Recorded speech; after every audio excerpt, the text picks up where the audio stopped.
Bemetara, ward क्रमांक 18, जिला बेमेतरा, छत्तीसगढ़ से हूँ। कहीं बैठी हूँ तो हाथ हिला सकती हैं। मैं सीमा सोनी, पति प्रकाश सोनी, निवासी बेमेतरा, वार्ड क्रमांक 18, जिला बेमेतरा, छत्तीसगढ़ से आई हूँ। कहीं बैठी हूँ तो हाथ हिला सकती हैं। और अगर बच्चे को लेकर आई हूँ तो व्यासपीठ के पास में आ सकती हैं।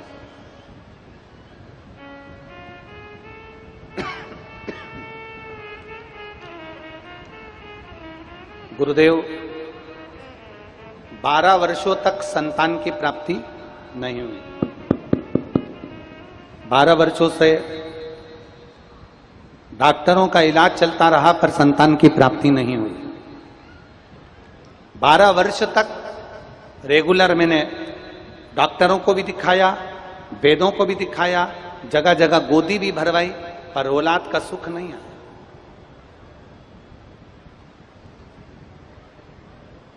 किसी के कहने पर पहली बार मैंने अपनी कमर में सफेद आंकड़े की जड़ को बांधा,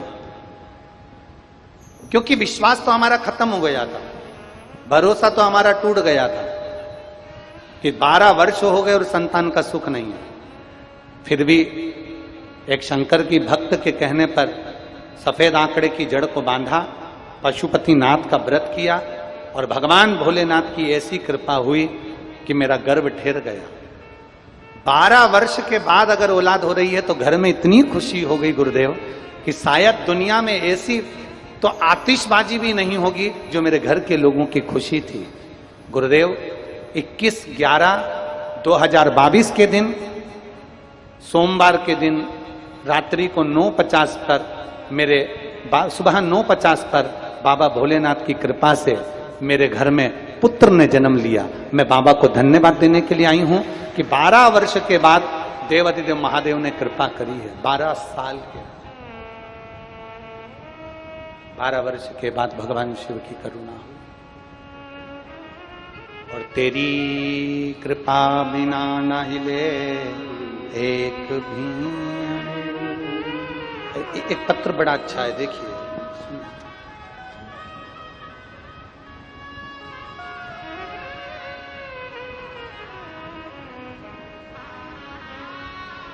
इंद्रासन सिंह, एलईडी पर आप लोग पत्र पढ़ा करो, साथ में जितने लोग आस्था चैनल पर कथा सुनते हैं वो भी पत्र पढ़ा करो।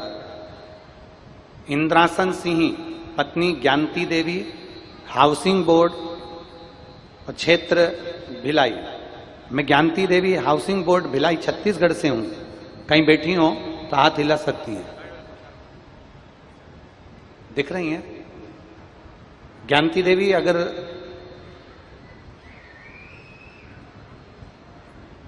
आपके पति भी आए हो तो आप दोनों व्यासपीठ के पास में आ सकती हैं।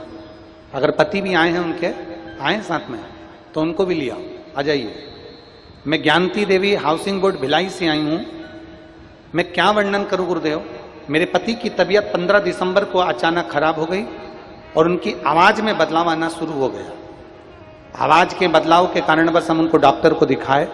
डॉक्टर को दिखाते दिखाते उनकी आवाज 80% चली गई। 80% चली गई तो न्यूरोलॉजिस्ट को दिखाया, फिर जांच करना प्रारंभ करी और एमआरआई वगैरह कराने पर मालूम पड़ा कि उनको कैंसर हो गया। जब उनको गले का कैंसर बताया, इसके बाद हमें पता चला तो हमने फिर वापिस दूसरे हॉस्पिटल में जांचें कराना प्रारंभ करी तो मालूम पड़ा कि उनके ब्रेन में ट्यूमर भी हो गया। और ट्यूमर हो गया जिसके कारण बस उनका शरीर कष्ट बढ़ता चले गया। तकलीफ इतनी बढ़ गई गुरुदेव कि हम वर्णन नहीं कर सकते। 24/1/2024 को हम फिर दूसरे हॉस्पिटल में गए। वहां उनसे कहा गया कि ऑपरेशन के लिए डॉक्टर ने कह दिया। ऑपरेशन की तारीख निश्चित हुई 25 और 26 जनवरी। 25-26 जनवरी का ऑपरेशन पक्का हुआ, पर 25-26 जनवरी को छुट्टी थी तो ऑपरेशन की तारीख 29 जनवरी फाइनल करी गई। 29 जनवरी को ऑपरेशन की तारीख निकली।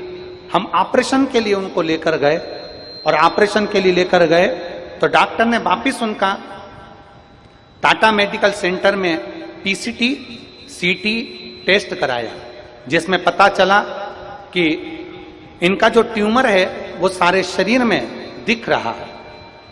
फिर वापिस एक बार जांच कराई गई ऑपरेशन के पहले, तो मालूम पड़ा कि उनको ट्यूमर भी नहीं है, कैंसर भी नहीं है, और बाबा की ऐसी कृपा हुई गुरुदेव कि उनकी बायोप्सी जब कराई गई तो उसमें सारी रिपोर्ट नॉर्मल आई, जिसके अंतर्गत कैंसर समाप्त हो गया था। गुरुदेव, डॉक्टर ने 25-26 जनवरी ऑपरेशन का कहा था।